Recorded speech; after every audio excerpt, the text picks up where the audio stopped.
You are Locked On Wolves POSTCAST, part of Locked On Minnesota on the Locked On Podcast Network. Your team every day.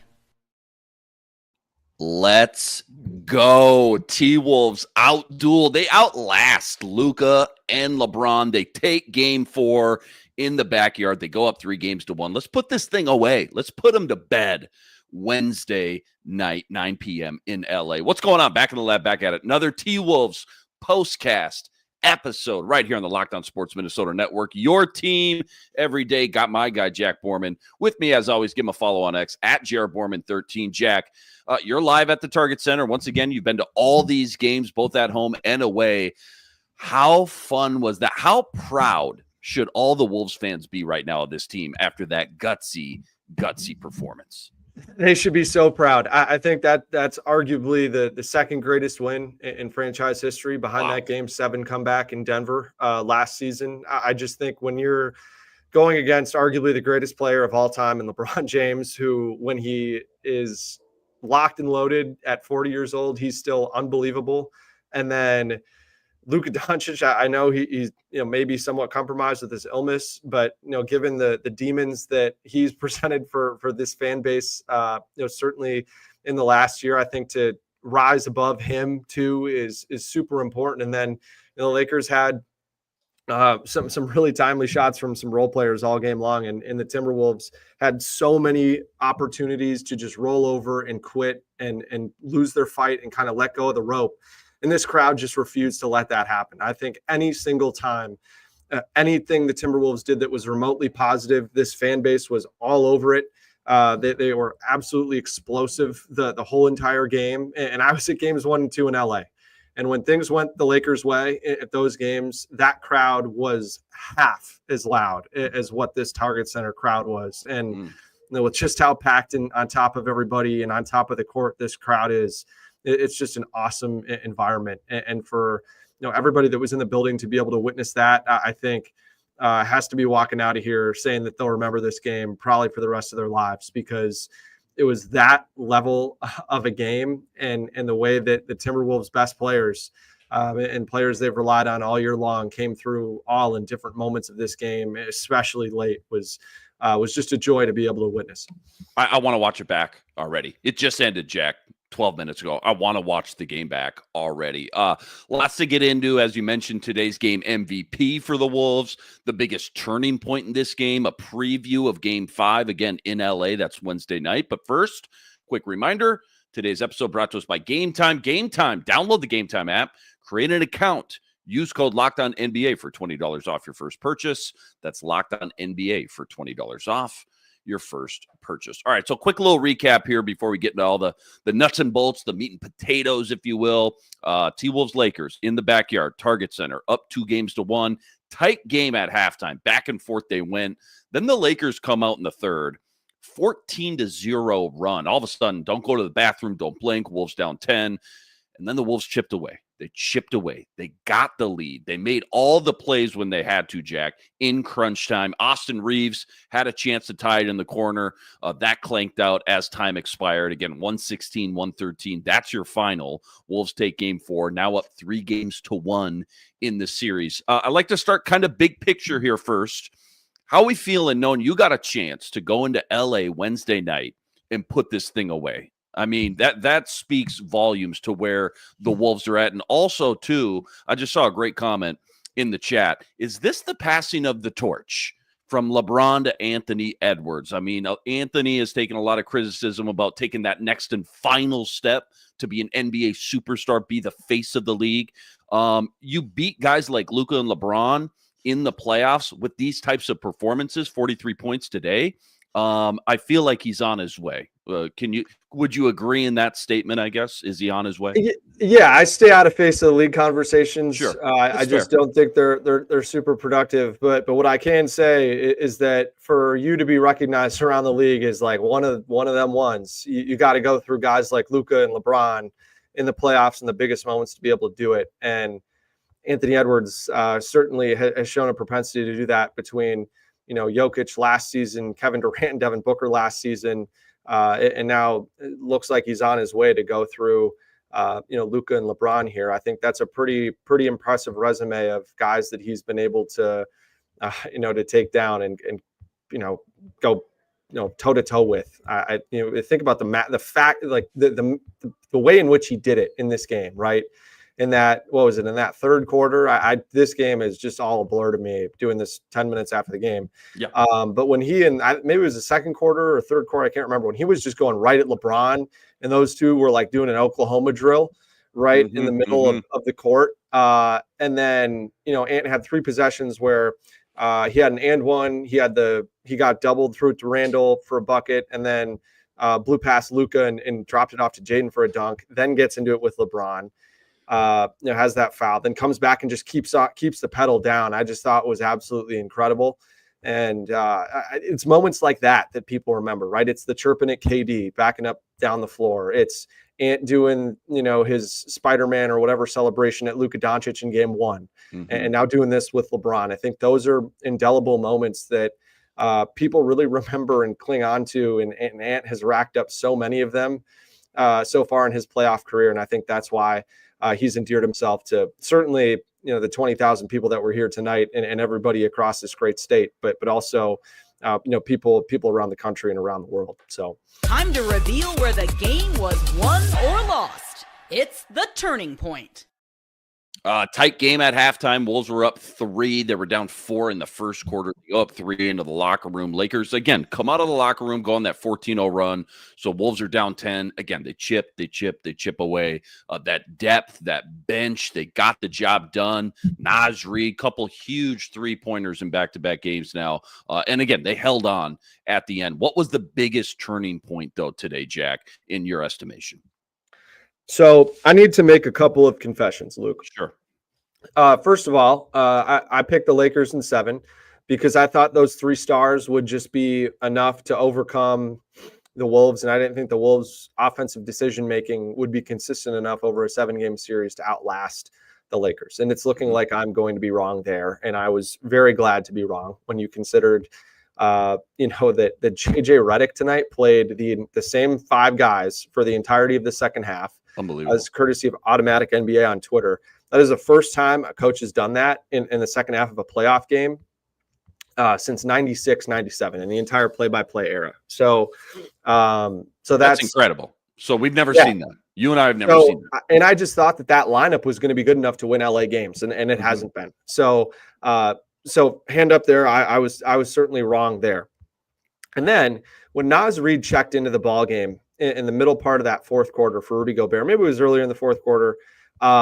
I looked to my left and to my right. I was with a lot of media members that I'm very close with, and I said, I really don't like this because Naz had just been terrible the whole game, struggling. And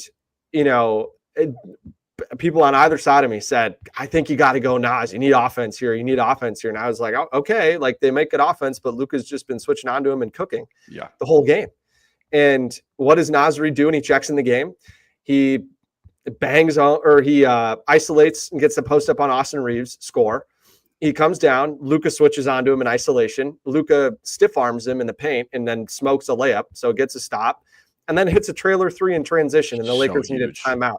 Yeah. And that was after that was everybody just wanted to lose their minds inside Target Center, and it really just felt like Anthony Edwards was not going to let the Timberwolves lose this game from there on in. And I just think you need guys to I talk about this all the time when you kind of contextualize and analyze the playoffs, is 1 or 2 possessions that you're able to steal here and there. And if you can do that 4 or 5 times over the course of a game, that's huge. And for Naz Reid to be able to check into the game and steal those 3 possessions while Anthony Edwards and Julius Randle were both kind of in need of a little bit of help with how much they had done to that point, I thought was absolutely massive, and it was unquestionably the turning point for me. And then I think the way that the Lakers, can I just say real quick too, that goldfish memory of Naz Reid, because again, not just this game, he has struggled early and even third quarter, right? Second half in some of these games. But that goal, and you see him getting frustrated out there, right? Too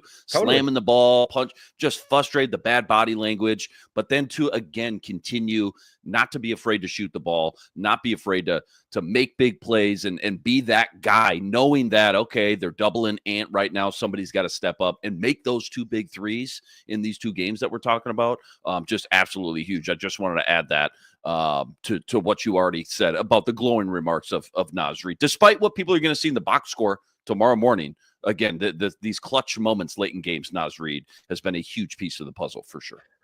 Yeah, no question. I think when you think about the fact that Ant had the first 11 points of the fourth quarter, right, hit those 3 threes, you just knew that while you wanted Ant to have the ball in his hands for sure, you still needed other guys to come in and step up, and that's exactly what you needed from Naz Reid, and I think that they just got enough from everyone else from there on out. I love the way that the Wolves defended in the fourth quarter outside of those 2 possessions where Anthony Edwards' off-ball defense was pretty bad that led to the Lakers making 2 straight threes. But, outside of that, I mean, really, Nas plus 13, Ant plus 13, Jaden plus 13, Randall plus 13. I mean, those guys, those were the 4 guys that kind of defined this game for the Wolves. And it all made sense that those guys were able to kind of band together and outlast the Lakers, because it just felt like the way the Timberwolves were playing was more sustainable than how the Lakers were playing, especially when you consider that the Wolves, do we want to catch a break here, or do you want to get into a couple of adjustments quick? No, let's get into the adjustments. I do just want to point out Jeff's comment as well. I don't know if you saw this, and I'm not going to fact check it. I trust Jeff. They said on TNT/ESPN, Nas has not missed a shot in the fourth quarter in any game this series. That just speaks volumes. I believe it. What we're talking about, despite the struggles earlier in the game. Absolutely incredible. No, keep going wherever you were going with that. Yeah, for sure. So we talked about JJ Redick having this huge, crazy move of just playing one lineup the whole second half, which to me kind of feels like the series is over now, and that JJ Redick kind of told everyone, like, I don't trust anyone other than these 5 guys. I don't think that I can even steal 3 or 4 possessions with other guys out there, that I'm just riding with these guys. And so, I think that that was important for the Lakers, but also for the Lakers. I mean, I know some chat commenters have been in here talking about a quiet night from Jaden McDaniels. I mean, we've had quiet nights from Jaden McDaniels where he has, had 0 shot attempts in games, or 1 shot attempt or 2 shot attempts in these games. And Jaden McDaniels had 16, 11, and 3 in this game on 6 of 11 shooting. Made 2. Yeah, I think he had 6 points at halftime. I want to say maybe 4.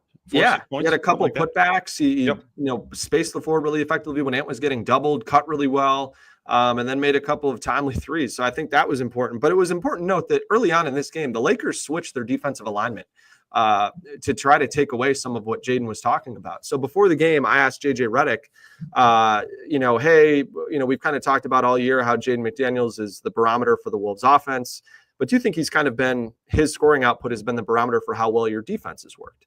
And he said, well, Jaden's got most of his points in transition, so we just got to stop turning the ball over, which is fair because he had 10 of his 30 points off steals in game 3. And then, JJ also said that he was blowing by guys and he didn't want to call out Luka by name, but Luka has been guarding Jaden McDaniels this whole series. And the Lakers said that JJ said that game 1 and game 3 were 2 of the Lakers' worst games this season in terms of how often they got blown by. He called that blow-by percentage. And so what does he do? He puts Jackson Hayes on Jaden McDaniels. He put LeBron on Mike Conley, which was kind of interesting. Yeah. And then he had Luka guard Julius Randle. And I guess you traded Jaden scoring early really well for Randle just absolutely dominating out of the gates. So that was a real Julius deserves a ton of credit for the way that he countered that move from JJ Redick and kind of forced Jackson Hayes out of the game from there. Jackson Hayes played the first 4 minutes of this game. He did not play the rest of this game. And he was contributing too. He was being a dude there for a second. He created 2 offensive rebound opportunities and had a lob dunk from Luka. I thought it was the best he's looked in this series so far, and JJ just didn't want to go back to him. But yeah, I think so. Julius scored 9 of the Wolves' first 12 points was important. And then, another thing that while we're on the topic of Jaden here, Jaden McDaniels is averaging more points per game than Austin Reeves is in this series. That's what I'm saying. As a third option and doing it more efficiently. If you would have told me that between those, number three options, if you were to set an odds of like, what are the chances 3-1, 4-1? I would say it was like 6-1. Sure. That would happen. And so Jaden deserves all the credit in the world for no matter who's guarding him, no matter how the Wolves offense looks, who's on the floor. He's just consistently found ways to be aggressive and impactful offensively. So he did a great job of countering that. And then if we take it over to the Timberwolves side of things, this one almost lost them the game. So the Timberwolves are switching in the first two quarters of this game. They've switched predominantly for the first three games of this series. And Chris Finch kind of inexplicably decided to just start bringing two guys to the ball once Naz Reid got in the game for Rudy Gobert. They just started switching blitzing Luka Doncic on every high ball screen. And Luka did a great job, like he always does, of creating these absurd passing angles and finding guys in the middle of the floor. And the Lakers played 4-on-3 behind the play and got wide open shot after wide open shot after wide open shot. And they scored, I think, 36 points in that third quarter and made it look super easy, and probably should have had like 45 or 50 points if they were making a higher percentage of their open shots. But then, right on cue to start the fourth quarter, Chris Finch completely abandoned that. He went back to switching. And I think that was an important thing for Finchy to do, because I think it took a lot of the flow out of the Lakers offense. I think we've talked a lot this year about the Wolves and the Wolves offense, that when they go against guys who switch and teams that switch all the time, the ball gets sticky, guys don't move off the ball, just becomes a lot of isolation. And that's kind of what my fear was heading into this series. But the Wolves kind of turned that on its head and flipped it around against the Lakers here today. And they did a great job in isolation against Luka Doncic in that fourth quarter. And even though guys made some shots, it was really just all Luka and no LeBron in that fourth quarter. I think, LeBron's fourth quarter defensively was one of the best quarters he's ever had as a Laker. I'd probably put it up there with any quarter he's ever had. I mean, he just made play after play after play. I think I heard that last game too in the fourth quarter, he was a machine as well. Did we get a block by James from Mike Breen in the fourth quarter on that DiVincenzo play? I think we might have. Yeah. But for LeBron, I mean, he was just involved in everything on that end of the floor, but he only took 2 shots and he didn't score in the fourth quarter. So I think, again, that's where the switching really comes into play. And I think, while we can certainly knock Chris Finch, no question, for his decision to abandon it, I do think that he deserves credit for swallowing some pride, realizing, hey, this doesn't work within the flow of a game, and going back to what was working and playing that switching defense. So that was super, super important. And then the other big coaching thing, JJ Redick has used challenges in the first quarter, I think, in every single game of this series. Yeah, good point here. Chris Finch kind of refuses to do it unless his coaching staff, Jeff Newton and Nate Bubes, my fellow BC alum, shout out to Nate, really look at him and are like, yes, definitively yes, like that was clear out of bounds, absolutely challenge this. Like they make sure it is clear as day before they're telling him, really in the first half of games. But then, kind of swallowing their pride. There was a play where LeBron was lifting out of the corner and just kind of was, looked like he was just engaging with a defensive end as a tackle, the way that, he kind of got through Randall, and they called a foul on Randall.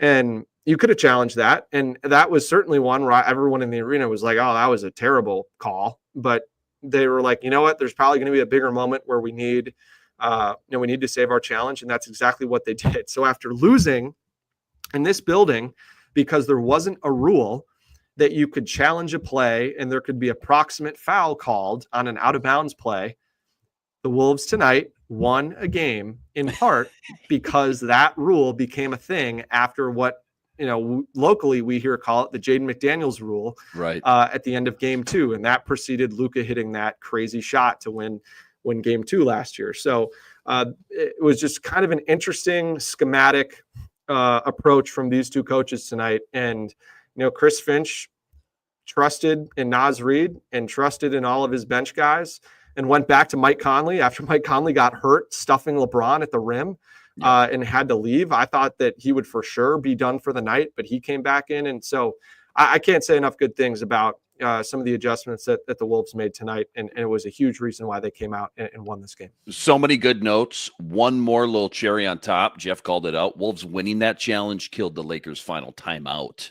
as Yeah, well. because the Lakers had called a timeout before the Wolves decided to challenge it. I think. Yeah, kind of weird. A great weird, but worked in their favor, obviously. Plenty more deep dive from this one. I want you to unveil the Wolves game MVP. That's all coming up right after this.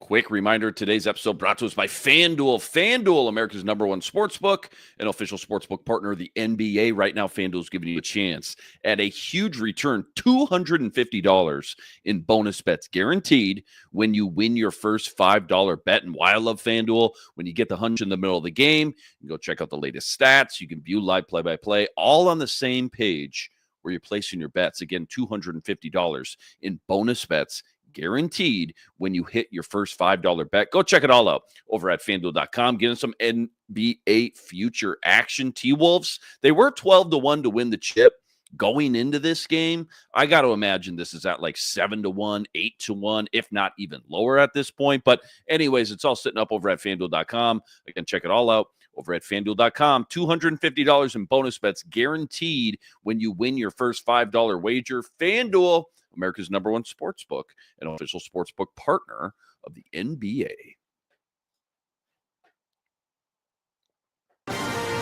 This is the Locked On Player of the Game. All right, Jack, big unveiling here. Today's game MVP for the Wolves. Who was it and why?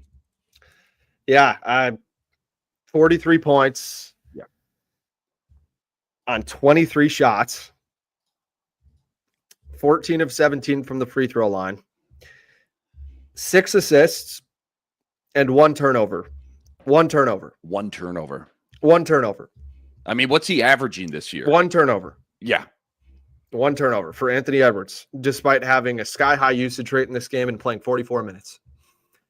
The kid is absolutely incredible. And I think people in this chat and me individually for sure have been frustrated at different points this year for his inability to rise to the level that we've seen him play at the playoffs or in the playoffs, over the course of a regular season and in certain moments in the regular season.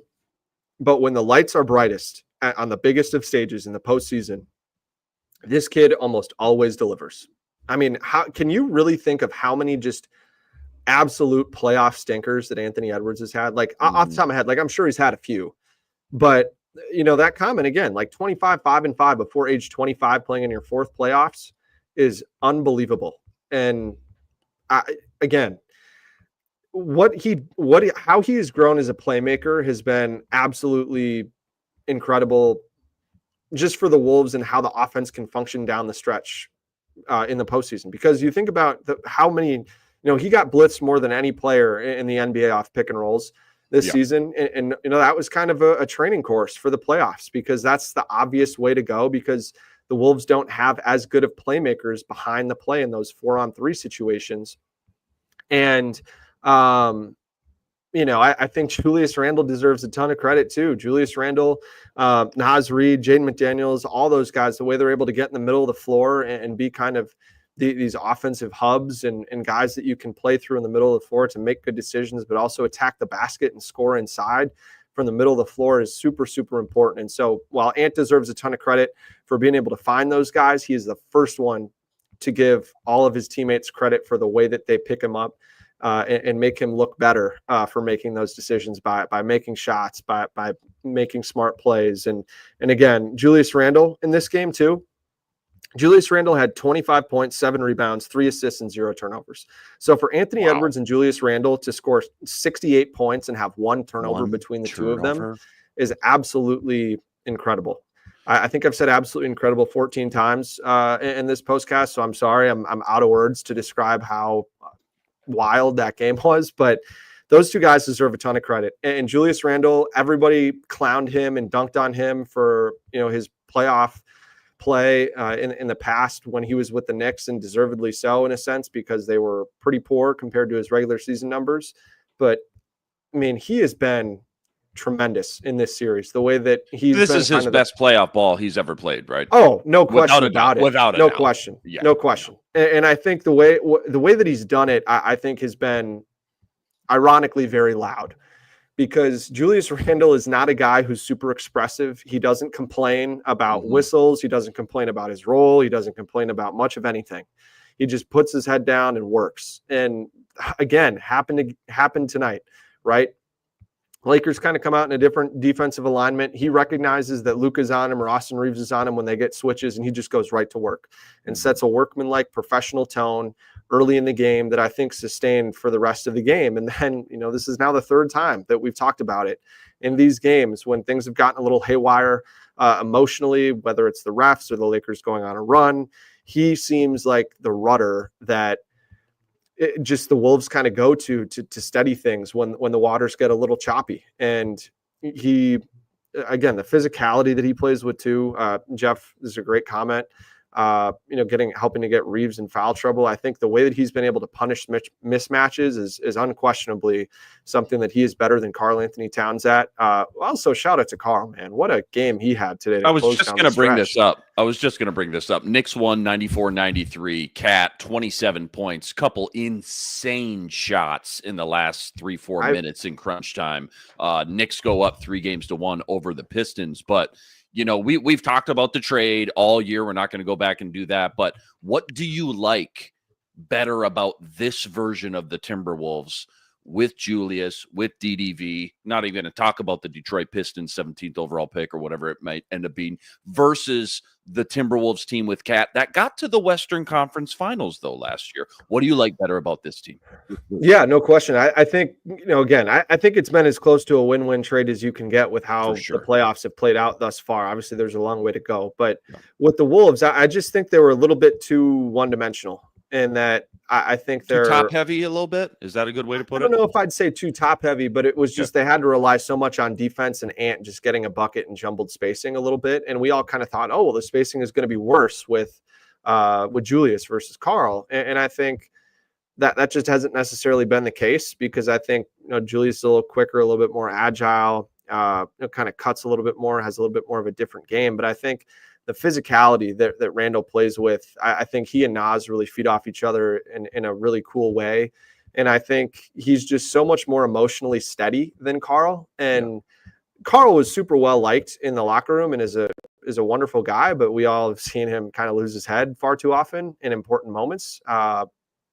And I think with Randle, you just rarely see that. And I think most of the expressive, kind of emotions you see from Julius Randle were him just pumping up the crowd. And I think he's really living for the opportunity to do this on this team alongside a guy like Anthony Edwards and feed into this crowd. And I think he kind of understands that it's a blue collar crowd that really appreciates when guys play with physicality, that are active on the glass, that get stops, that get their hands on loose balls, that they play unselfishly, all of those things. I could go on and on about the way that Julius Randle has played. And I think that it has been really cool to see the way that this crowd has really embraced him, knowing that Karl was a fan favorite. And for Julius to kind of earn the respect of this crowd and perform at this level has been wonderful. And so I can't say enough good things about Julius Randle. I can't say enough good things about Karl Anthony Towns for what he did last season to help take this team to another level, to new heights. I mean, they certainly don't win Game 7 without him, and he was incredible on Durant and Jokic in both of those first two series. So, yeah, I think it's worked out about as well as you could ask for. And I just think that the biggest difference between last year's and this year's team just doesn't rely quite as much on their defense. I think they can win with offense a little bit more, whereas last year's team, it felt like they had to win with defense in almost all those games. And I just think their spacing and ability to play behind an Ant blitz or double has been much improved. And I think, again, having 3 two-way role players coming off the bench is super important. And last year, the Timberwolves just didn't have enough kind of dynamic play off the bench. Yeah. And this year they certainly do. So that's been a huge story, even though the bench hasn't been awesome in this series. I was going to say, after Game 1, we came on here that night, and that was like the A topic, outscoring LA's bench, like 42-11. They haven't had that same impact from there on. But, when you pick the Lakers in 7, you brought up a great point about dude, the 3-headed monster of Luka, LeBron, and Reeves just feels like it's going to be too heavy. It's going to be a little bit too much. so far, would you say that Ant and Julius have at least counteracted and been kind of a push with LeBron and then Luka, or would you say that LeBron and Luka still maybe have the edge head to head 2 versus 2? And why I'm asking that is because my next follow-up question is going to be, because if it is kind of a neutral push, then it becomes about the intangibles, right? The guys like Jaden McDaniels, the guys like Naz Reid hitting that shot, the coaching step. Do you think Finch and the Wolves coaches have a little bit more of an edge than the Lakers and JJ's coaches? All the intangible stuff becomes that much more important. Yeah, I think it's tough, and I do feel bad for Luka in that, you know, it's tough that he was just totally not himself the other night and was clearly very sick. So you do have to kind of keep that in mind contextually. Like, I do think that Luka has been, I mean, probably the best player in this series, taking that out.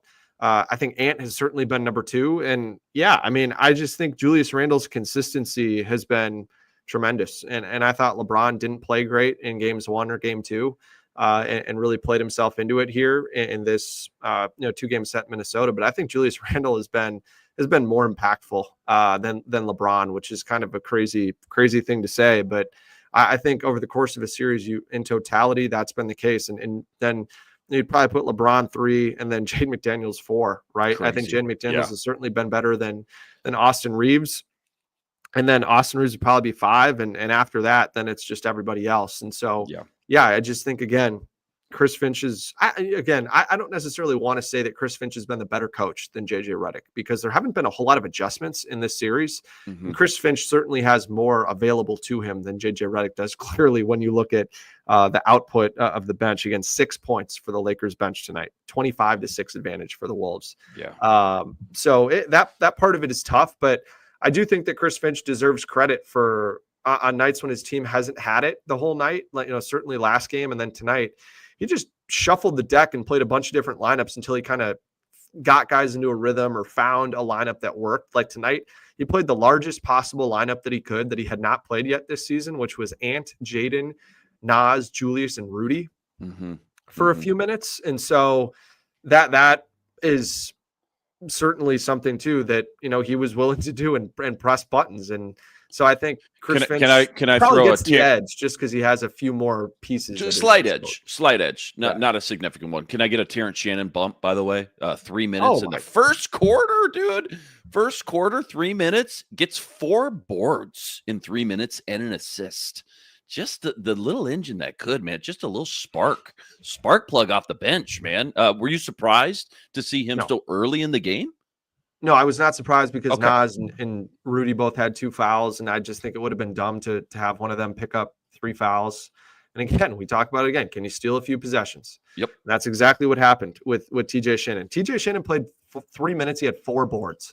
Yeah. He comes in first possession, has a board, then goes down, gets an offensive rebound, and I got his hands on a couple of loose balls and then had a few other really competitive rebounds. And I think in a night where I think one of the biggest knocks on the Wolves tonight was that their rebounding was awful. They gave up 11 offensive rebounds for 19 second chance points. I think for TJ to go in there and immediately have 4 boards in 3 minutes, I think that might be a big of reason as any is why he went out there over Jalen Clark, just because you have more size on the floor and some more speed in transition too. So again, the ability for guys to just stay ready and for Chris Finch to be willing to push that button for 2 or 3 minutes was super important. And he's a rookie. I mean, but again, that's why you pick a veteran guy late in the first round when 24-year-old rookie, a quote unquote championship caliber team, and that internally the belief is that this team can win a title, and you want to pick guys that are kind of battle tested, have a lot of experience, that can earn a coach's trust somewhat quickly, like TJ. And then be able to I don't necessarily want to say shine, but like do what the coach is asking them to do when they go in for 3 or 4 minutes. And so, yeah, he definitely deserves credit. And I would not be surprised if the Wolves are, do end up closing it out here in one of these final 3 games. If TJ plays a role in one of those games, and then potentially plays a role in the next series against either Houston or Golden State, because both of those teams have played a longer rotation in the postseason and like to kind of cycle guys in and out. So that'll be kind of something to keep an eye on. Yeah, like, can we touch on Dante quickly? Yeah. I thought that this was like the first game since game one where Dante like totally left an indelible mark on the game, and put aside the huge and one that he had. It was probably nice for him to be able to finish inside after not making any of the layups he had early in the game.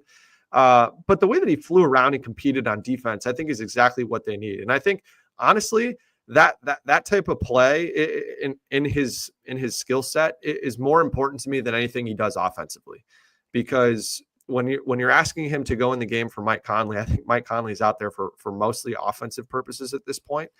But for Dante to come in and really be an upgrade defensively, he flew around like a madman in the first 3 or 4 minutes that he was out there and had 3 steals, got his hands on a couple more. And so, that was really important. And I think for him to kind of earn some of Finch's trust again, like, not that he didn't, but I mean, Finch didn't really want to ride him and Nas in game 2, right?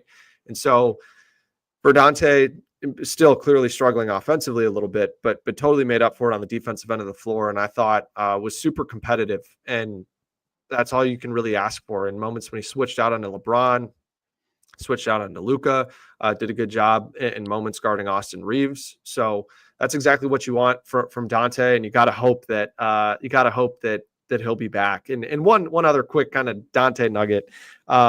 So I was getting to my media seat before the game at the same time that Vikings right tackle Brian O'Neill was getting to his seat in the first row of the luxury box, was right behind me.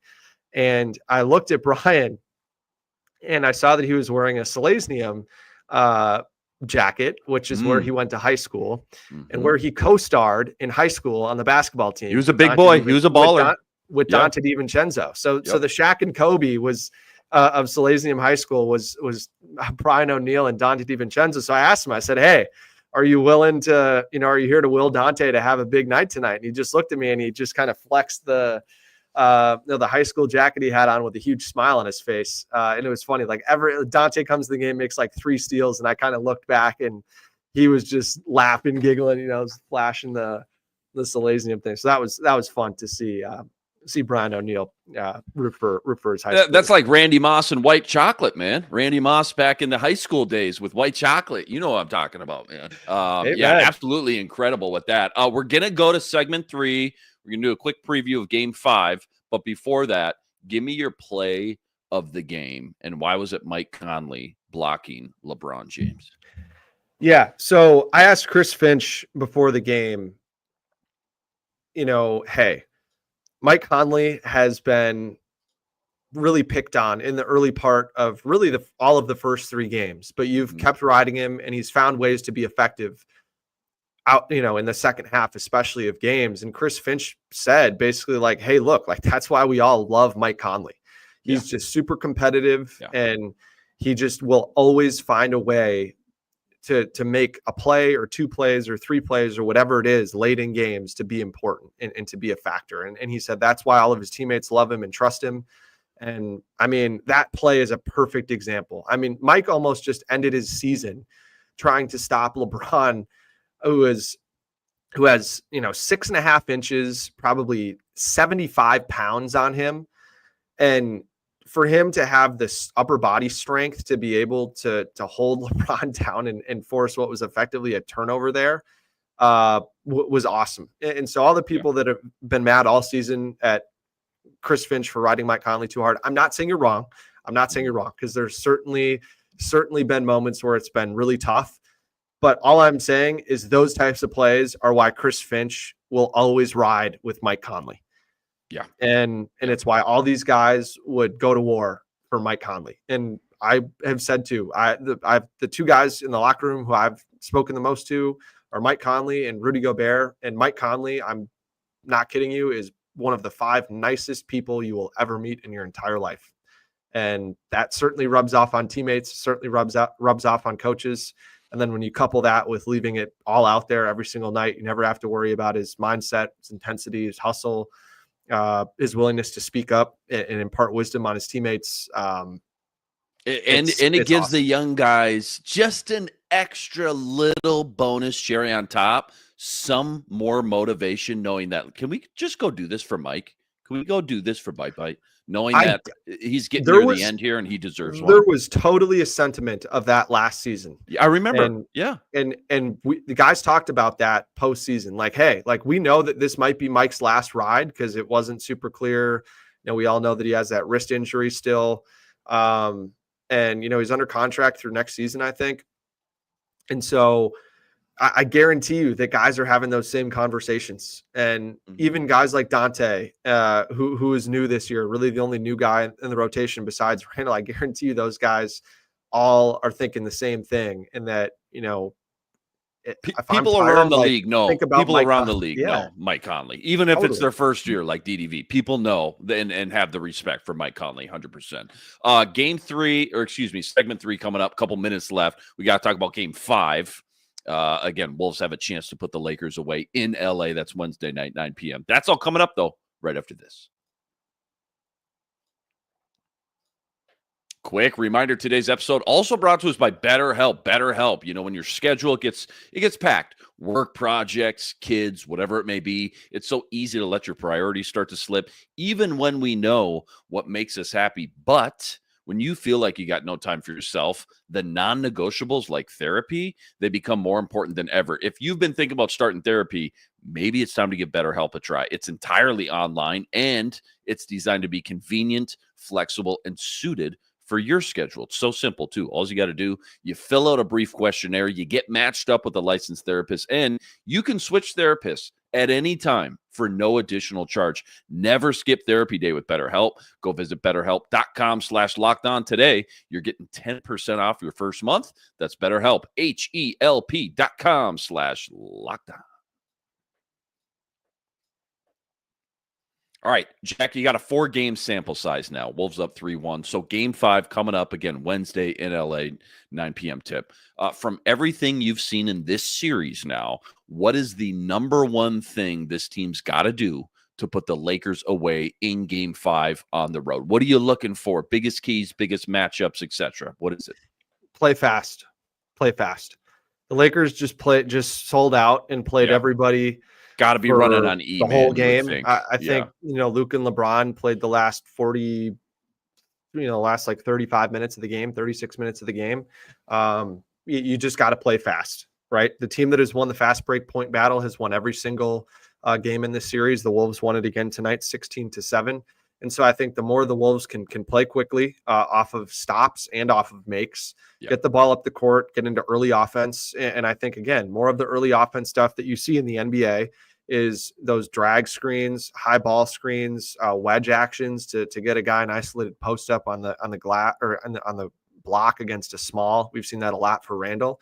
And I think a lot of the Wolves' best offense has come either in transition or in early offense in the half court. And so the more the Wolves can do that, I think the easier it will be for them to get to the rim. And again, the Wolves, I've been belaboring this point over and over and over and over again about how disappointing it is that the Wolves just can't finish at the rim. Tonight, they shot 12 of 27 at the rim, 44%. Again, the league average is making about 2/3 of those shots. I would imagine it goes down a little bit in the playoffs. So let's call it 62 or 63% with the lack of foul calls inside and just, more engaged defenders.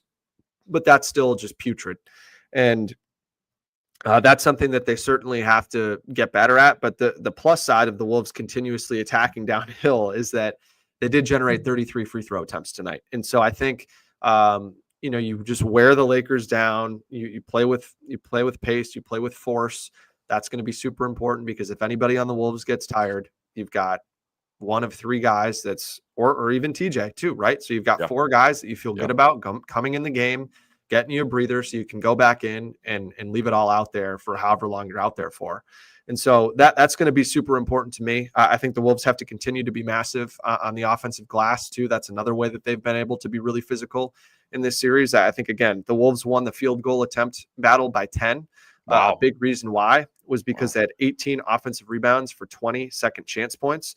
Rudy Gobert, for all the warts that he's taken and how generally poorly I think he's played for his standards in this series, he had 7 offensive rebounds and had 2 other possessions where he got fouled on a loose ball call. that resulted in a second chance opportunity. So he effectively created 9 second chance possessions in this game. So again, the Wolves had 18 offensive rebounds for 20 second chance points, which was huge in this game. And then, but yeah, I think again, you can play physically inside, you draw fouls, you crash the offensive glass, and you try to get the Lakers in the penalty, right? Because the Timberwolves tonight had 28. This is courtesy of PBP stats. They had 28 possessions where the Lakers were over the limit. They scored 43 points on those 28 possessions, which is an offensive rating of 153.7 or Wow. 0.5, which is incredible. Like the league, anything above 120 is awesome, and so 153 is incredible. So I think the more you play with pace, you can put them in compromised positions. You can get to the foul line. You can play big inside off of misses and just try to wear them out and get to the free throw line and force the Lakers to just try to dip into more of that bench as much as they can. Because JJ Redick put up a sign above his head, held it in huge Sharpie, bright letters, and said, "I don't trust any of the other guys on this team." And, I respect him. I respect him immensely for saying these are the guys that I feel like are the only chance we've got in this series, or this game is effectively the series, right? What is it, like 95% of the teams who go 3-1 end up winning the series. Yep. So, Yep. So I totally respect him doing that, but like does make it tough now in the games coming after. So. Have you ever noticed how Luka makes every shot when there's a hand in his face, but sometimes when he's wide open, he just clanks them? Maybe, don't overthink things, but I'm just saying, Jack, maybe if I was guarding Luka, that's what I'd be doing. I'd just be, hey, go ahead, take it. I think he just if there's a hand in Luka's face, it goes in, Jack, every time. But sometimes he's got these wide open shots, jumpers, 3-pointers, whatever it may be, clank.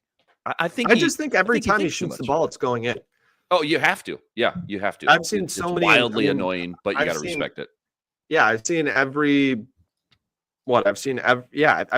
single Wolves versus Luka game in the playoffs, all 9 of them, all 9 of them to this point. It's disgusting. The guy's incredible. And then did you see the one that the shot clock buzzer expired? Of course. But he still banked it in after the. It's just like I was genuinely when he shot up the. And nobody's surprised either. Nobody's even shocked. I think it was the end of the third quarter. Yeah, that's where someone shot free throws and Luka like put it up from the left side at half court. I was legitimately surprised when that did not go in. He's just a wonderful. Look, I hate how much he complains. I hate how much he's a little soft, a little baby sometimes. But man, he is the talent, man. It's unbelievable. All right, final 30 seconds. This is what you'll be talking about. What should everybody be texting in the T-Wolves group chats tonight? Like, what should the Star Tribune, Pioneer Press, ESPN homepage, what should it say about Wolves-Lakers Game 4, 116-113? I just think it'll be about how amazing of a basketball game this was. I think there are certain moments where I'm at a game and I just look around and I think about how cool it is that for 2.5 hours or whatever it is, we all forget, all the baggage gets left at the door, whether it's, family drama, having a tough go at work, anything that could be going wrong in your life or anything you're thinking about outside of the 4 walls of Target Center. You get inside and it's just an unbelievable experience that guys like Anthony Edwards and Julius Randle and LeBron James and Luka Doncic can take you on. Yeah. And I will remember this game forever. I know that at times it's hard to come up with the words to sum up what we just watched, but you remember how you feel. You remember what all the shots made you feel like. You remember where you were. You remember who you were with. You remember specific just the euphoria throughout the game. Yeah. You feel the euphoria of what happens once once the final shot doesn't go in from Reeves and the Timberwolves win. Was just incredible. I think the arena collectively lost 5 pounds. So I think you're talking about that. And then I was sweating at home, dude. I was perspiring at home. I can't imagine. I was sweating my rear end off, dude. Had to be. And then the other thing, I just think Wolves fans have to wake up every single day and be so grateful that Anthony Edwards is your franchise cornerstone. I think for him to prove that he is so durable. He plays in almost every game. He leaves everything out there, and he rises to the occasion almost every single time. And the way that he just is so magnetic with the way that he talks his trash and displays his showmanship, but does it in such a way that isn't like, hey, look at me, or anything like that. Because I wasn't able to watch the post-game interview, but everything that I've seen on Twitter during the ad breaks we've had here is that he just took that moment in the spotlight to talk up every single one of his other teammates that played well in this game. And that's, I think, also what's so endearing about him. And so I think you just think about that, you'll remember this game forever, and you'll remember just the magnetic power of employee number 5, as Mike O'Grady likes to say. It is super cool. And it was a great day here at Target Center. Just to add on to that, well said, perfectly broken down. Not a lot of words to describe it, but just to add on to that, you know what I always think about when I watch him? He's just a kid that's playing a game and having fun. Like, he's in the backyard, man. You know what I mean? At the deepest level, for sure. At the deepest level. It doesn't mean that he's not trying or doesn't want to always. Of course, he's ultra competitive, as we've learned to love, but he's just a kid playing a game, man, and he has so much fun doing it. And that's what's contagious, because that gets lost at this level. You see it at the college level all the time, why people love college sports so much more than the pros sometimes. But Anthony Edwards, man, just such a treat. Be honest, did you want Lonzo at number 1 overall? Think back. No. If it was going to be between those two guys, I wanted Ant. I was really, again, I've had some misses in my life for sure. I was very high on Isaac Okoro, but I don't know that I necessarily wanted him to be number 1 overall, because I just don't think he was really in that conversation. But I was definitely team Ant over LaMelo for sure. Love that. Good. All right, let's get out of here. T-Wolves out-duel Luka and LeBron, 116-113. That's your final. They take the 3-1 series lead. As always, huge shout out. All you guys are crazy. We love you guys. All you everydayers out there that always make us your first listen. All you guys coming in to chat with us from game to game. Like and subscribe if you haven't already. Please go follow Jack at Jared Borman 13 on X, live from the Target Center tonight. Won't be there at Game 5, but that's just fine with us. Wednesday in LA, 9 o'clock tip. Time to put them to bed. We'll catch you right here, same time, same place. But until then, signing out.